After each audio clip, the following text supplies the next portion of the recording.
Okay, good morning. Hello, everyone. Welcome. It is an honor to be with all of you this morning at my alma mater in some ways, and it's an even greater honor to be introducing Dr. Savio, who truly needs no introduction, but for the formality's sake, we'll go ahead and do it.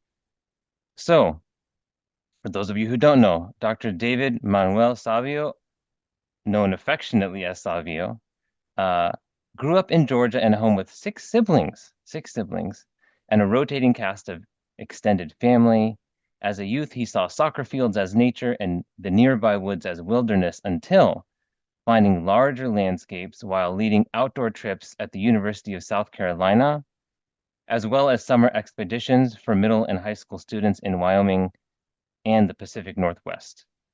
After college, he spent several years in the Tetons, working at a residential school where he realized that caring for others can tap into a deeper source of energy and meaning, and that connecting with the wildlands is a powerful form of healing. He did a post-bac pre-med program at the University of Vermont, and then medical school at the University of Colorado, during which he earned an MPH, while mostly working on community projects in Latin America. He completed psychiatry residency at East Carolina University and then moved to the West Coast for child and adolescent psychiatry fellowship here at UCLA. And David has been very active through ACAP, the Medical Student and Resident Committee, the Art and Innovation Committee. I would say David has really, maybe not single-handedly, but really helped to spearhead the effort to make the ACAP talent show the best thing about the ACAP meeting. So if you ever want to experience a celebration of life, go to the ACAP talent show. You will see fashion, you'll see art, you will see dance, you'll see music. It's just a beautiful thing. And our young folks have really taken that and run with it. So I first learned of Dr. Sabio when he was applying to our fellowship here at UCSD a couple years ago. And I remember reading this application and thinking, wow, I have never read an application like this in a good way, in a good way. It was so different and so refreshing. I remember talking to my colleagues and saying, "Did you read that application?" You know, we all started talking about it. And while we were a little bummed that he didn't come to our fellowship, what I couldn't necessarily predict is that this would be the beginning of what I hope will be a lifelong friendship. There has ever been and will only ever be one Dr. Sabio. I would go so far as to say for me, Dr. Sabio has completely and revolutionary redefined in my mind what it means to be a doctor, but not only that, a psychiatrist, child psychiatrist, and a human. He's one of those people who, as a trainee, sort of magically has taught me more about the meaning of life and how to live my life than my mentors have. So, um, I'm very excited to be here and to hear this talk. No doubt it will stimulate us to think in new and different ways. And from a technical standpoint, please do submit your questions to the Q&A rather than the chat. And then I'll be monitoring that and we'll get to those by the end of the presentation. So without further ado, I'll mute myself and Dr. Sabio, feel free to start your slides. Cool. Thanks, Sean. Really appreciate it. And thank you for like hopping in to be able to help out with all this. It's really cool. Let's see.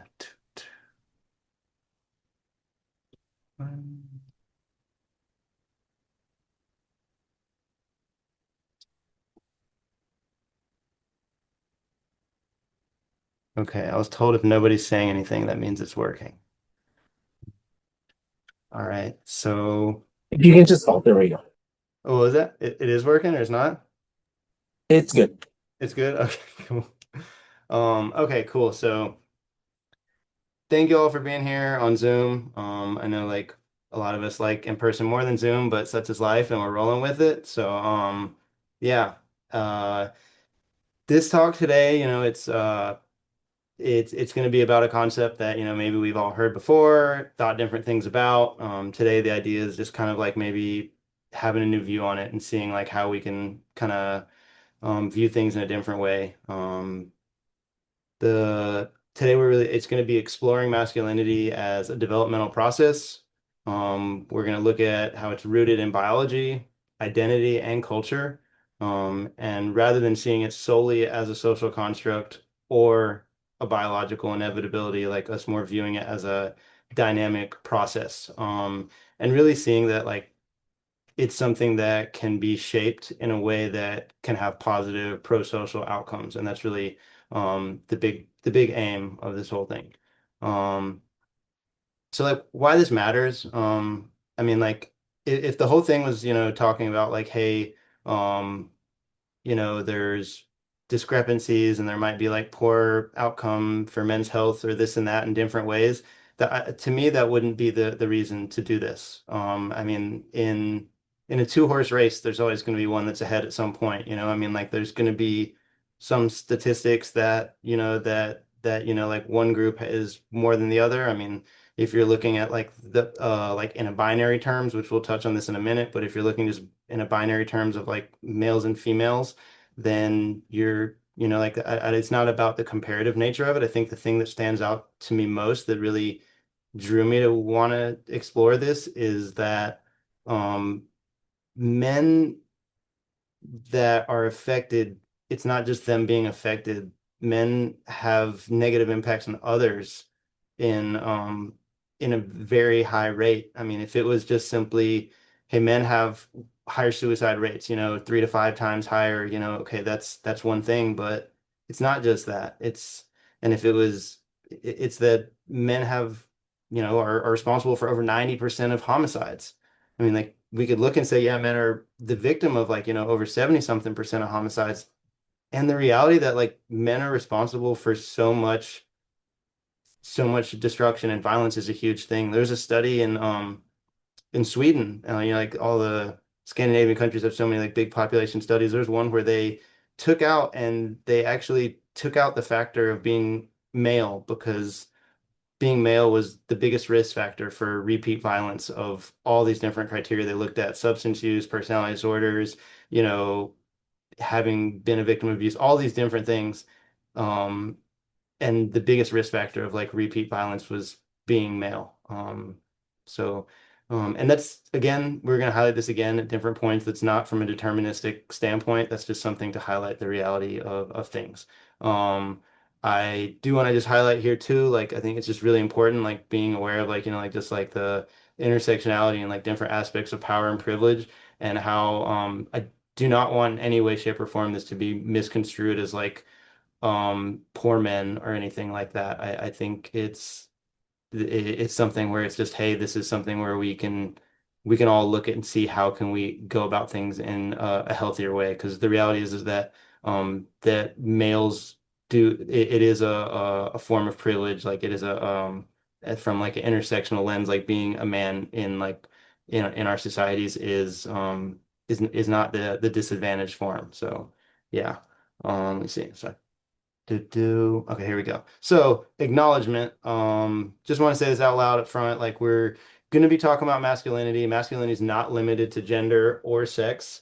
And when I say, like, we'll talk about gender fluidity, I think it's also this kind of busier one in the bottom here I put just so people could have for their reference later. But it's actually some researchers, some folks from here that are doing this, and it's about the fluidity of sex as well. And like just looking at like how, sex, we might think of it phenotypically from like external phenotypic standpoint. You could look at it as far as chromosomes. You can look at it as far as hormone levels. And then there's even been things found on like a cellular level as far as like there being like, like chimeric states that people can have even and stuff. And so it's just something that I think is really important. I think just that even when we might be more familiar with talking about, like there being like non-binary forms in gender, and that also applies to sex as well. That there is, people that can be, like the notion of male, the notion of female, and the reality of like of intersex, and that there is more of a spectrum there than we often really consider.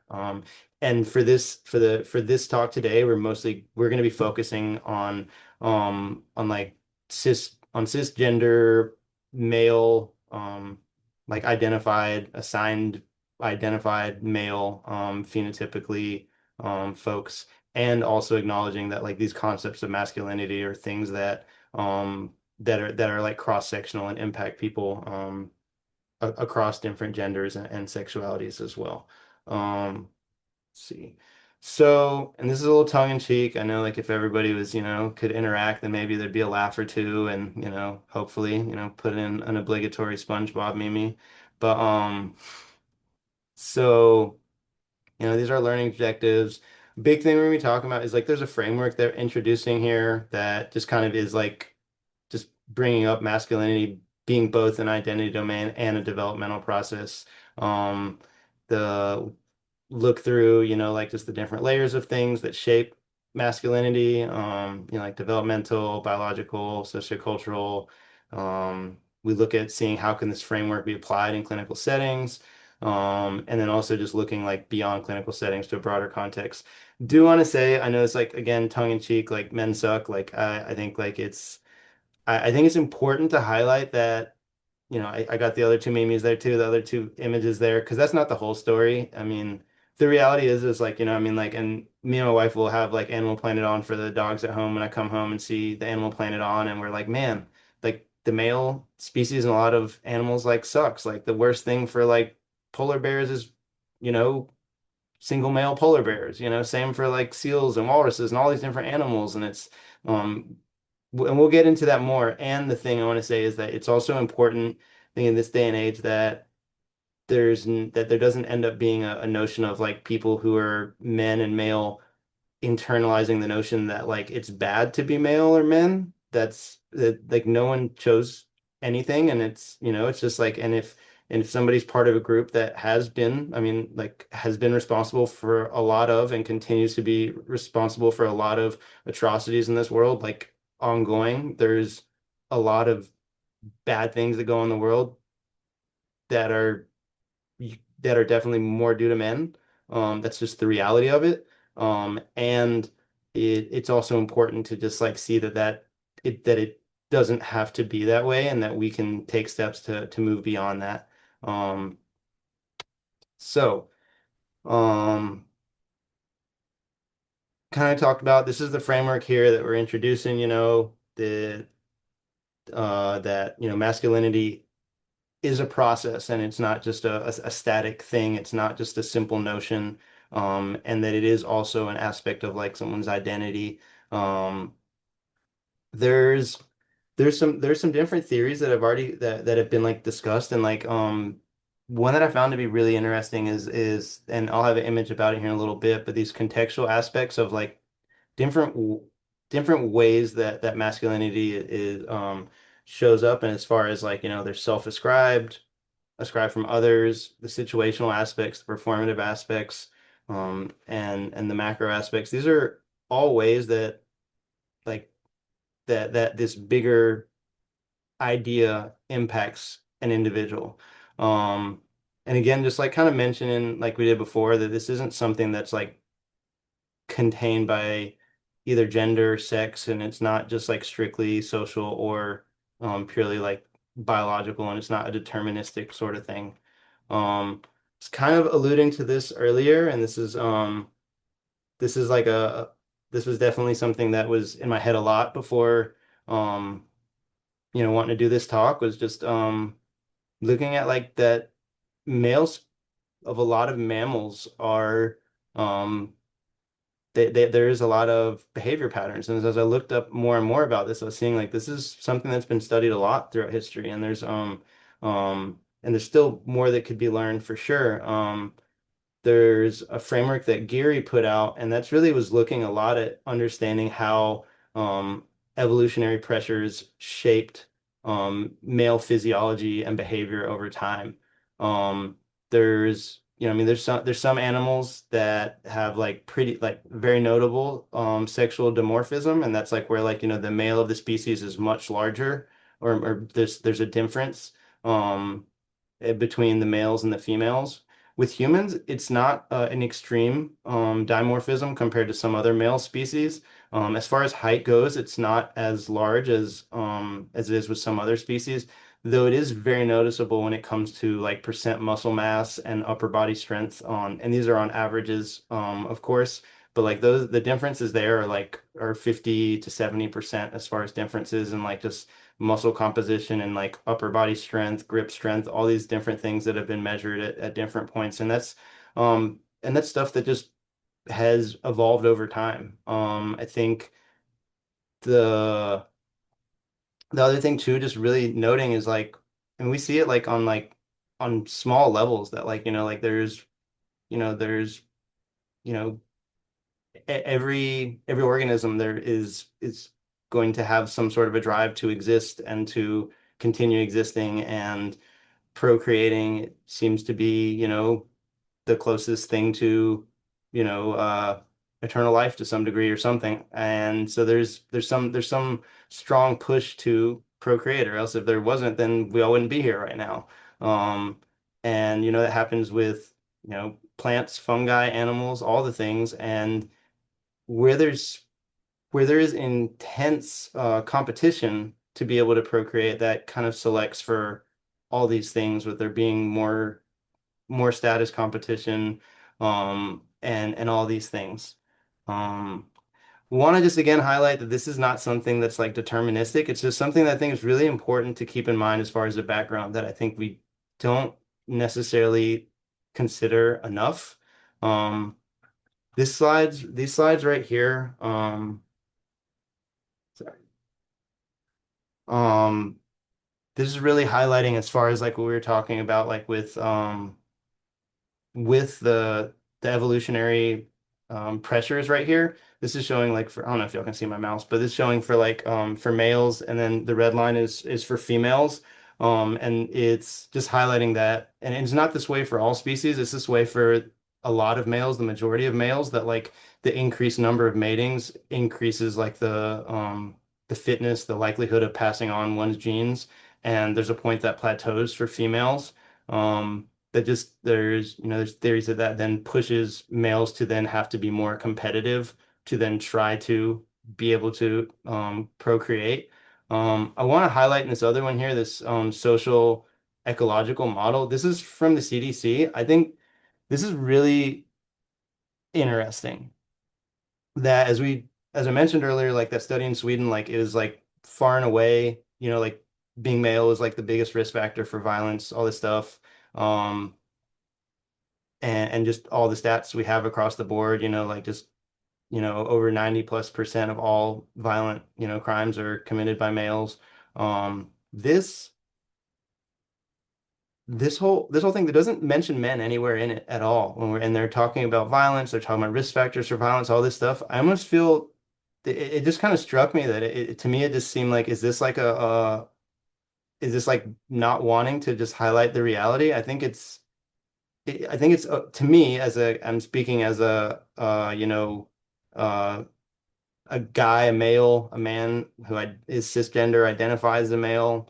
Um, I it makes sense to me that if there's something that has a high risk for it, to say it. I don't know why it would be to almost avoid it. I think maybe there's some feelings of like, hey, that whole fatedness, that deterministicness, that like, hey, if we say someone just, the way someone's wired, it has a greater predisposition for this. There's that doesn't necessarily mean that's a bad person. That doesn't mean there's anything wrong. That doesn't mean this person has to go down these routes.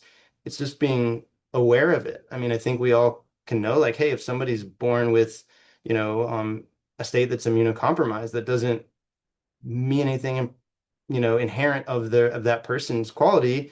Just lets you know that, hey, there's things that you should keep in mind, and maybe certain cautions that could be taken to ensure that they have, uh, a healthy life. And really what I'm getting at is that with males, that's kind of the thing, is that it's not like there's like it's this or that. It's really just kind of recognizing, hey, that there are unique differences. It's not like, hey, there's something that like needs to be addressed, that's like that's super impossible to address. It's more so just that there are things that if we don't take into consider the background of things, it could leave us kind of like wondering like, why is this not the case?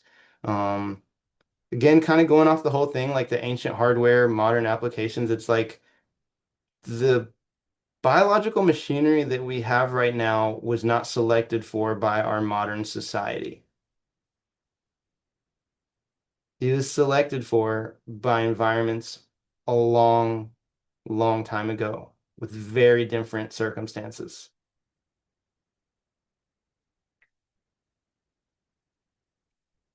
To me, I think that's something that's really liberating and just like helpful to know. And we can think about that even like, if you have a patient and, and they're struggling with anxieties and this and that. And I think just being aware of like, hey, like we can have a negativity bias. And hey, we can have a propensity to kind of worry about X, Y, or Z and to maybe think that the stick is a snake rather than vice versa, and how that maybe served us at some point in history and maybe doesn't serve us so much now.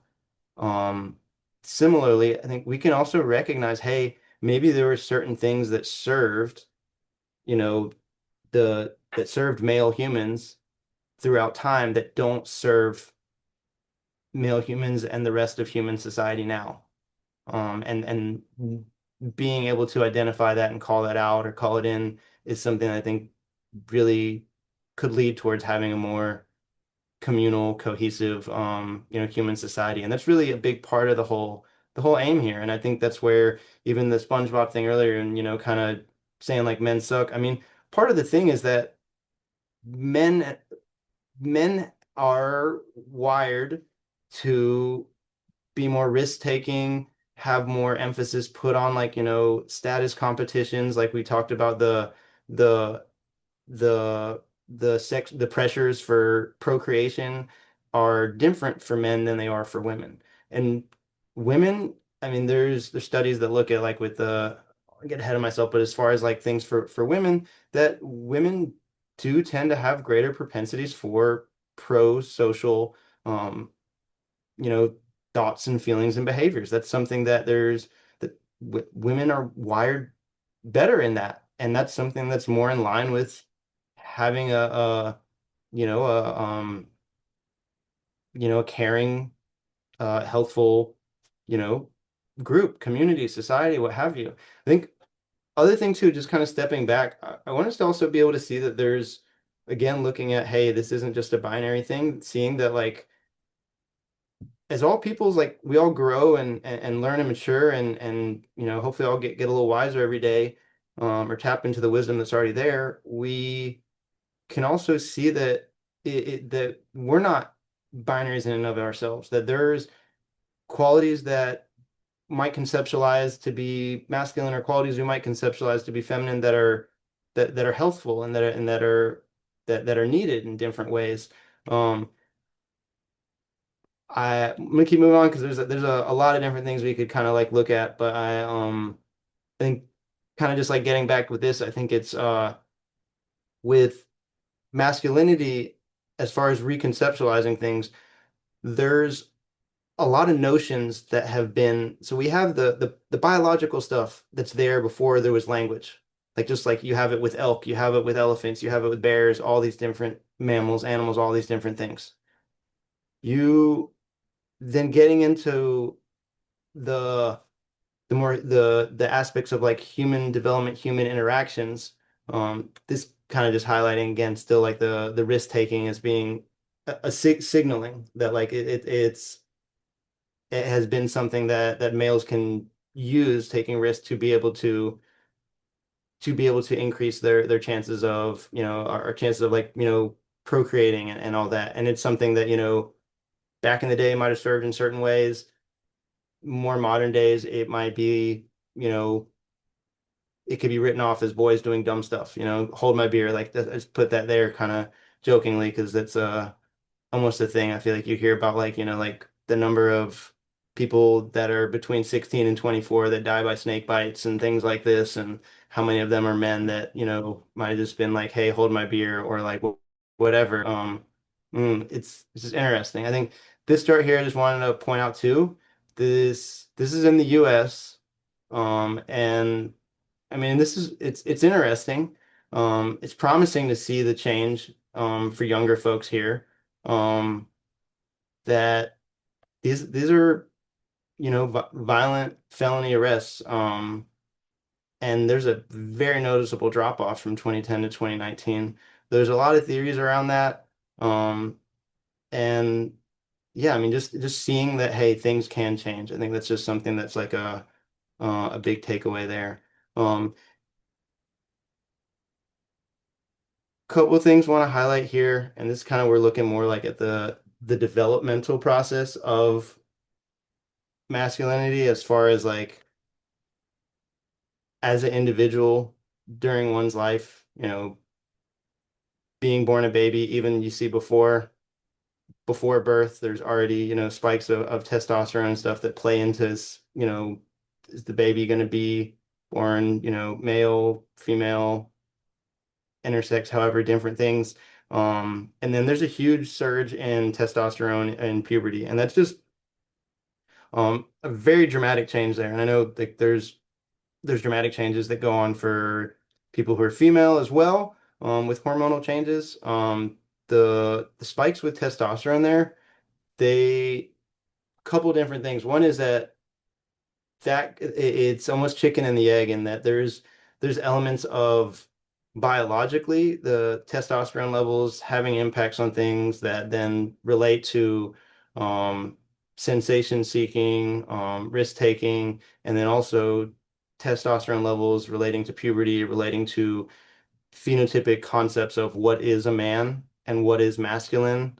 Um, these things, and we'll talk about how these things get shaped by peers, um, get shaped by oneself, get shaped by peers, get shaped by society, and it's a very interconnected thing in that way, and how um, all that stuff can play into there. I mean, you could have, and you keep it in mind, like you could have a kiddo in your office in your clinic, and you know, they could be in middle school, and they could look like they're a junior in high school. And what impact is that having on them? Or you have a kid who's a junior and they look like they could be in middle school. There's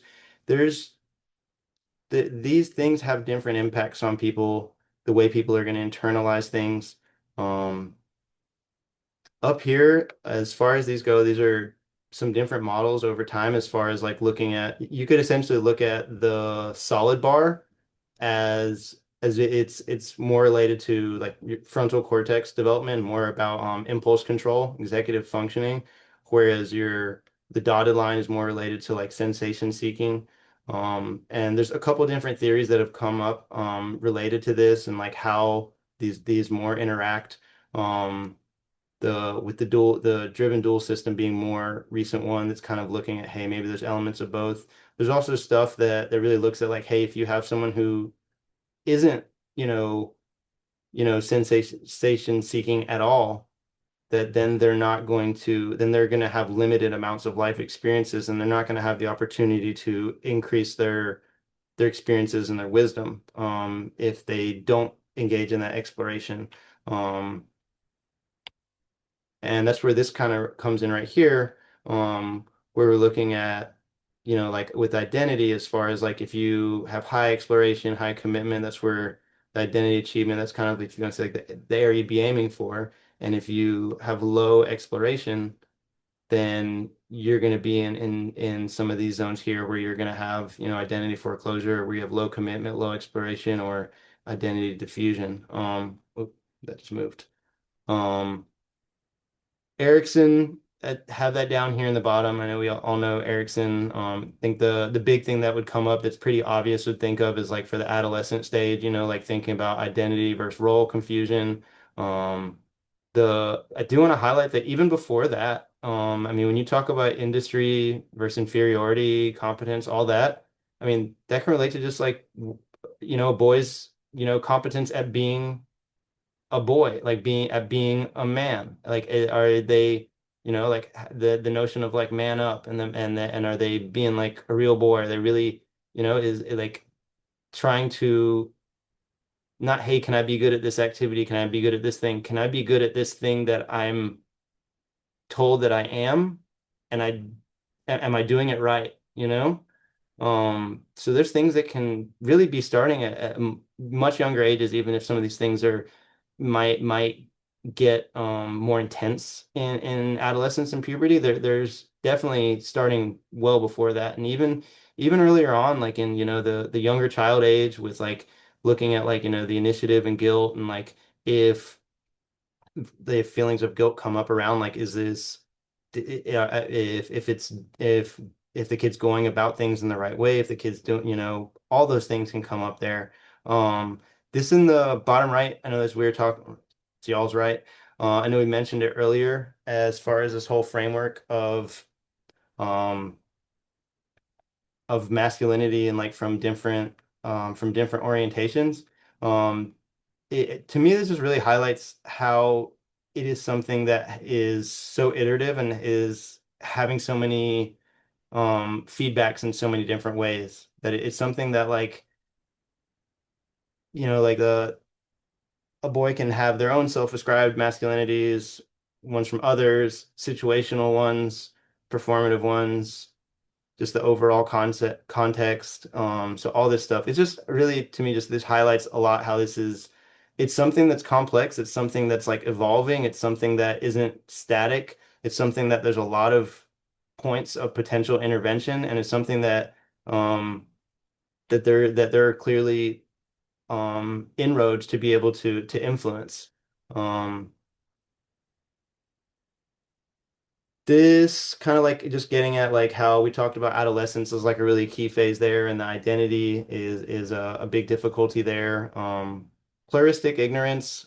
This Mimi I feel like is not 1,000% right in like getting at what pluralistic ignorance really is, but it's really getting at like this whole thing of like that. There's a lot of studies that show that like a lot of boys want to be able to feel cared about and express empathy and share that with, their dudes, their guy friends, their male buddies, and they don't, feeling that that's not what other people would want, even though that actually is what other people want. So everybody's kind of doing this thing where everybody's wearing a mask and not doing the thing because everybody thinks everybody else doesn't want to do that thing. Um, Yeah. So and that kind of just leads into the whole aspect of just like, how much society really impacts this stuff and how much inroads there really is there for us to really to try to address these things. I think this is, again, something where like in a clinical setting there are inroads to be able to explore this stuff. I know like we all have, everybody in Zoomlandia there, you all have like experience with therapy, you have experience working with people to be able to explore their thoughts about things and their beliefs and to explore like are their thoughts and beliefs really rooted in reality or not? And so it's just want to highlight that this is just another aspect. We talk about like, like common thinking errors and things, and we really talk about like that being the case for, for boys and about, like as a boy, like, like, hey, you can feel emotions and you can express emotions, and that's doesn't make you less of a man or doesn't make you feminine or doesn't make you any number of things that you don't want to identify, maybe you don't feel like you want to identify with or anything like that. Um, yeah. Uh, just want to highlight here, I mean, like this is, kind of what we're getting at. I mean, that like humans, we we have an ability to be able to shape things. And culture is an incredible human phenomenon. Just like the narratives that involved in culture, the way that morality can be shaped throughout things. All this stuff is huge. I think it's important to recognize too, like our context in this day and age. I know we highlighted it before, but just like there are differences in like how much people are interacting face to face. I mean, right now this is happening. There's differences in like rites of passage. There's differences in all these things. And I think just want to highlight that like humans being able to make meaning out of things is really important, and just like really being intentional about like the context that people are in and that boys are in, um, it is important. And I want to highlight again, I'm mentioning boys here, and part of that is that like, hey, if we're talking about making the reality is like we want the world to be a safer place for young girls and everybody, then young boys have to be taught and to be better men, to not be men that suck, that's a key thing. I think I'll be honest, I think even in this field, I think that I love that this is a female dominated field like child psychiatry. I think it makes it so much more nurturing, caring, compassionate, all the things that I mean, like just line up with how females tend to be wired. Not everybody, not speaking in absolute terms, just generally. And I freaking love that. It's great. Um, and I just want to highlight that it's like I think it's I think it's just really important that boys don't get forgotten about because they because they have an impact on everybody. Um, this right here, there's some interesting stuff here. So I thought Ito was gonna be here. Ito always has this one on the bottom left. So he always has that little layered of the ecosystem. So I just wanted to share that. But because there are so many aspects of this that do interact in different layers like that. Um, over here in the blue is kind of this framework that we've been using like as we go through this talk, just the notion of looking at like, hey, like there is the biological aspect of like just being human animals. There's the aspect of being like of what we'd consider humans, like like our culture, identity, our development, and that development is kind of spans those two, looking at like like the biological development going through puberty and also the development of like going through stages, and then the humane aspect of it really being like, hey, like how what can we do beyond that? Like what can we do to like really engage like on a moral level to be able to like bring a sense of intentionality about things so it's not just like being fated to things because we're not. I think that is really the big ticket there. This in the middle here, so I'm gonna highlight this. This was reading through this. I had to like, look at this a few different times, and so I what's happening here, this is highlighting that it's highlighting the synaptic pruning that's going on because as you get older, this where it's darker here and you're getting around 20, there's more synaptic pruning that's happened. There's less gray matter and actually more white matter than there is over here, like at 5. This is just showing across the board, uh, irrespective of sex.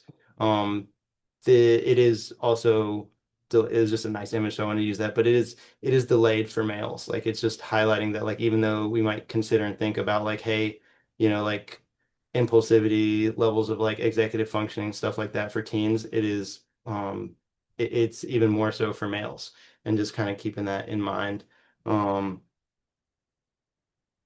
this is something I kind of touched on a few times. I think is really important. Is like that notion of like a not and like like I like when I said like yeah the whole thing earlier like men suck, yes, and it's not that simple because like this whole thing like I don't get into social media like that, and I've had to kind of like look at some things with this, and I just like there's so much weird stuff out there, and it's like really it's sad, and it's tough that like there's just like this incel culture and all these different things of like of dudes that feel like they're the victim of things, and that they're the world wants them to be not a man or different things like this. And a lot of that really is rooted in really if you strip away some the fear and different things, there's a lot of rigidity around what the concept of what a man is in those aspects. And I will say too, I'm not like an expert in that stuff. That stuff's just there's so much of it, and it's I mean, like I feel like it's yeah, it's wild. And I really that's a whole thing that I really wish there was some way for that to be clearly addressed because it's one of those things where it's really I think sad and tough that like the worst messaging sometimes can have like the loudest microphones. Um, but like these whole rigid concepts of what it means to be a man are things that can like lead to this whole constricted form of masculinity that's like it's not masculinity. It's just very constricted and like in the developmental process. Whereas looking at like a more expanded form, a more healthy form, a more developed form, you're gonna have you're gonna have characteristics that are more um that that are more serving of others and not just accumulating for oneself. Again, more pro-social. Um, just kind of like mentioned earlier, just think it's important just to highlight, like just that as boys, it's okay to be able to feel things, to be able to bring things up. I think here they're just kind of like we got some different things you can be able to check in on. I mean, like just like what is what is a boy's like like concept around like what it means to be a man, like what do they feel about some of these things, do they feel like they have expectations around this, and those things get it, like that whole the are there elements of these rigid concepts that are there, and are those things then that the kid might feel like they need to abide by, and that if they're not then they're wrong. And so it can create this whole thing where there's yeah, a lot of inner turmoil around this. Yeah. And I think this is important here. This is just the help seeking one, just like, like that I mean, there's a lot of notions out there of like, not wanting to seek help, not wanting to seek mental health care. I mean, like even physical care, guys tend to be much worse at seeking care than women. And mental health care, there's even more of a notion about it. Um, I saw some studies where just like and ones in the UK where like of dudes polled that it was just like flat out like 26% just said regardless of the situation they would just absolutely never seek mental health care. It's just like a non-starter. And that's just kind of interesting. Yeah. And I think just kind of feeds into some of those like rigid notions of like I need to be able to do it all on my own and I can't have any help. Um,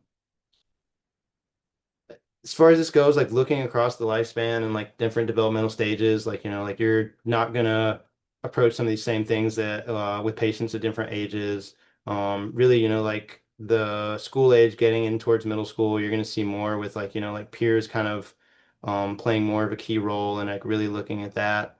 In adolescence, really there's gonna be more of the risk taking that's coming on board that's big. More of that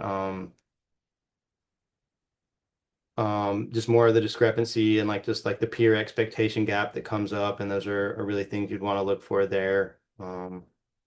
This is I was looking around and this was one of the scales I found that was like most that had the most evidence about it. So there's like a gender role conflict scale, and then they made a version that was for adolescents. They use a Likert scale, just 1 to 6, just kind of go through things. And you got the different categories there. The restricted affect between men, restricted emotionality, the conflicts at work, school, family, and then the need for success and achievement. I think it's interesting and like kind of getting at like some um kind of pointed things. I mean, I think it's even just that first one is notable. I think like that's a thing. And I mean, I know like I've had friends mention stuff to me about that, of just like that being something like not feeling comfortable to be able to like express that they care um about their friends that who are dudes or anything like that. Um This I actually saw this I saw this as a sticker when I was on travels recently. So I was like, ah, I'm gonna find that image. It's cool. It's because masculinity is it is what you make it. I think there's a lot of campaigns. There's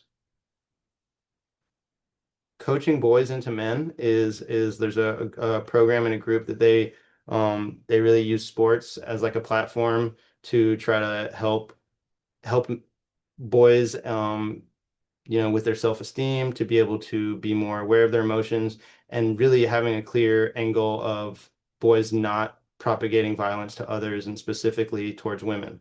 And that's again, like I said at the beginning, I think that even if there's like a big takeaway is that like men need to not hurt women. I mean, like and if that's like you want to have one metric to look at is like men not hurting women, that would be the one that I think would kind of be most in line with all this stuff of like seeing like, hey, are we moving the barometer? Are things moving in the right direction? I think that would be the one there. I think just kind of like expanding. I mean, I think like the notion of just like really like, hey, do you care about how good the public school is if you don't have kids that go there? Do you care about, you know, stuff that's going on in places where you don't live? Where do you draw the line as to what you care about and you want to, make sure it's healthy and good? And are we able to think about like, generations in the future and want them to be able to have a good life? Do we want to be able to make sure that you know, that the planet's able to be healthy for generations to come? And I think that's stuff um that those are thoughts and notions that aren't accessible if we're operating from like a scarcity mindset of wanting to just like accumulate and make sure that we're like having things and meeting these criteria, these rigid criteria um to demonstrate meeting to demonstrate like being of worth and whatnot. So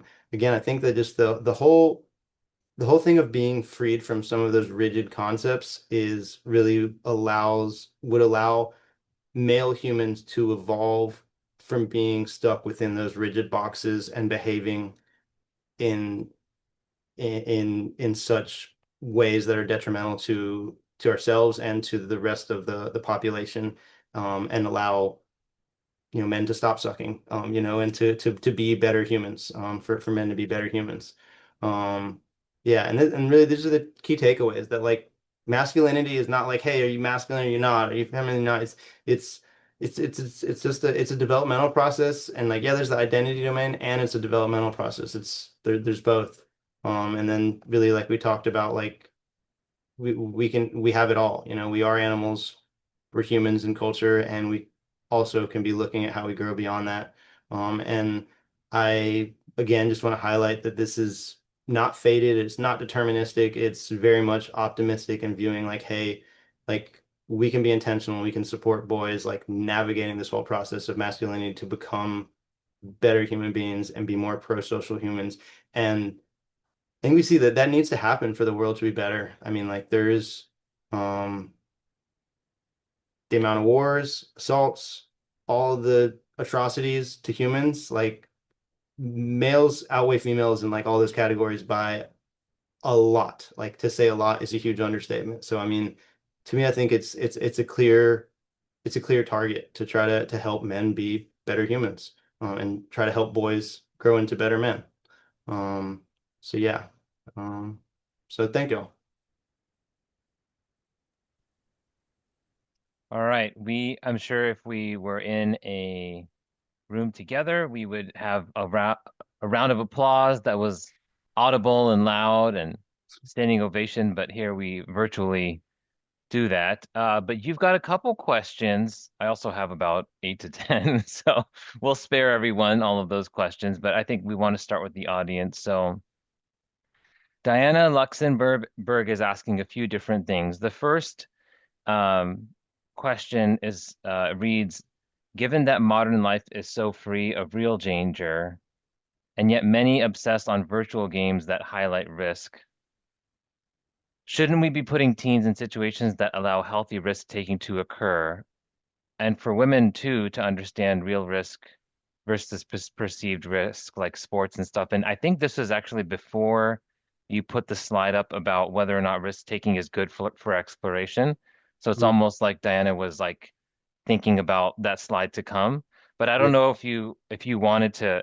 I actually wrote that on my list too of things to talk about is just this idea of like too much risk and then we get all the stuff you're talking about like wars and all this stuff. But then Yeah. like but then there's like this like maybe optimal range or something. Yeah, no, I very much agree with that. I do think that there is an optimal range. I think, and like you mentioned, I wanted to highlight there that there is benefit for the exploration. Like if we, as far as the whole identity aspects, like if you don't explore and you settle prematurely, you kind of have that foreclosed identity. We want to be able to explore. It's important. And I think just like the aspects of risk that you mentioned too, Diana, like I think that there's aspects that, I mean, you could look at like, hey, like what correlation is there to resiliency if you're not really having any element of like risk, or if like, I mean, if you want to go to an extreme and say like somebody's living in a bubble almost, right? Like there's a certain level of like you have to get off the couch and get out the door to be able to experience some aspects of life. I think as far as the other aspect you said. I think as far as like when you mentioned like for women to understand real risk versus perceived risk, I think I'll say I think that that can be really nuanced, and I think like that's something that I want to be really just attentive to the fact that like when we talk about real and perceived risk, I mean I think the reality is that can be really hard to suss out because what somebody feels and what somebody perceives is real to them. Um, I mean, that's at least that's my take on it. I mean, when we say real, I don't know if we're talking about like, is it tangible? I understand that like maybe, somebody might perceive, hey, this could be a life threat, and the reality is it may not be. Though, a lot of us in this room here have medical training, and so we might know, hey, that's not actually a life threat there. But if somebody doesn't have all that knowledge, then they might not know that. So to them, they might feel like, hey, that could be a life threat, you know? So yeah, I just want to be, I want to be mindful of that, of just knowing like, hey, like I don't know that I could necessarily say like, hey, what someone should view as real or perceived. I think that's like up to the individual. Yeah, at least that'd be my take on that. And then I saw you had something else about college fraternity hazing and what could replace it. I I think there's all sorts of things that could replace it. I mean, I think there is an element of just like speaking from my own experience too, is just like being a guy. Like sometimes you have energy and you need to interact with other people and other dudes. And I mean, like I think having sports, having different things, are ways that maybe could be more helpful than hazing. Yeah. Um, Yeah, and there was also this you touched on this and she touches on it with the second part of her question about she specifically mentions American Indian cultures, but you also kind of mentioned culture and this idea about how different cultures may have different concepts of masculinity. For example, one culture may have a dance form where it's okay to move your hips. yeah. Another culture may have, where, uh, like in my cultural background, we sort of wore things that kind of looked like dresses, although they wouldn't have been defined as a dress. Or in Scotland, you can wear a kilt, but you don't call it a skirt. And so, any thoughts about sort of how we weave culture into this, like, kind of complex? And it sounds like maybe taking the resilience and the healthy forms of masculinity from culture.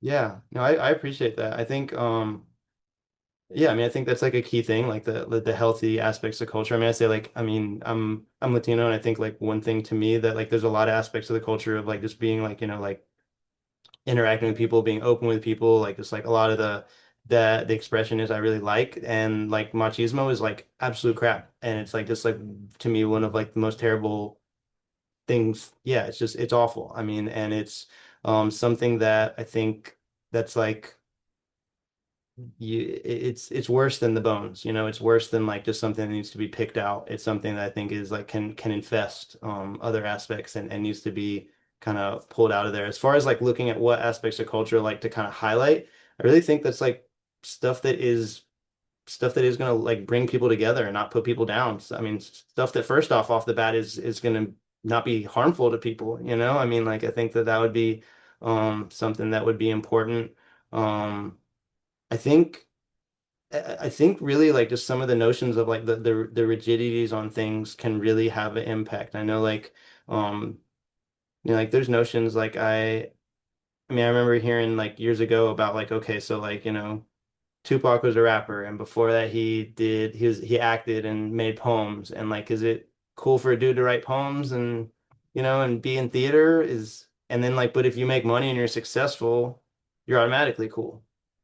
It's automatically masculine. It goes into the whole thing we were looking at the end, like about success and achievement, and those being like kind of notions there. And those are things that can kind of lead to that constrictedness. And I think a lot of what we want to do is like shed away these aspects of like constricting to where people can be people, and people don't need to feel like male don't need to feel like, hey, I need to do X, Y, and Z to assert my maleness. It's like, bro, you're male. Like, okay, cool. You were born and look, whatever. You seem male enough and you want to call yourself a male, then okay, cool, be a male. Like you don't have to freaking be a jerk to people about it. I mean, just yeah, I think yeah. Yeah, it reminds me of I also come from a pretty alpha masculine culture, but I remember the first time I went to India, my cousin held my hand and gave me a kiss on the cheek. And I was like 13, and we're like walking around the village holding hands. And I was uncomfortable at first. And then I started to kind of like be like, wow, he cares about me enough. And he was like bragging to everyone, like, this is my cousin, you know? Like he had his arm around me. And at some point it was became very endearing, you know? But it was like, okay, because that's not considered feminine in that part of the world. That's just considered like human. Yeah. Um, so I do wonder, we're kind of this probably is like wrapping up ish time, but I do wonder if you have any thoughts about you. We've touched on this in several different ways. And I mean, we could have a half hour discussion because there were so many things that you pointed out that were really eye-opening. But you pointed out this out a couple times, but I'm wondering, like maybe if you have a parent in your office and they're like, I don't know how to raise my kid because I feel like there's two ideas of masculinity out there right now. One idea is almost like this shameful privilege. Like I need to go in my shell and be, there's the Me Too movement came out, like, you know, like, okay, I'm posing for a picture. I'm going to stand 2 feet away from the nearest woman because I don't want them to think I'm a creep. And there's kind of this like, you know, and anything masculine is just bad. So there's like this kid, and like you pointed out that there's less violence right now, which is good. It went down a lot, but I'm like, are these kids that are like just like avoiding the risk, just on Netflix their whole college experience? And is that like, so there's like that kid, right?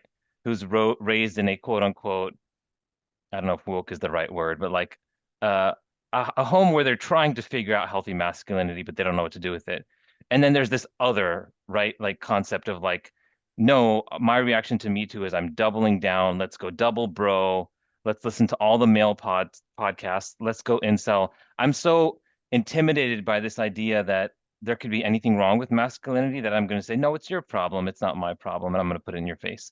So if you're talking to these parents about like, okay, I'm trying to figure out like I don't want them to be afraid of being a man, but I also don't want them to go like double down on the aggression. Like where is like this some kind of sweet spot there? And I realize that's like a really hard question to answer in a sentence or something, but what do you think about it?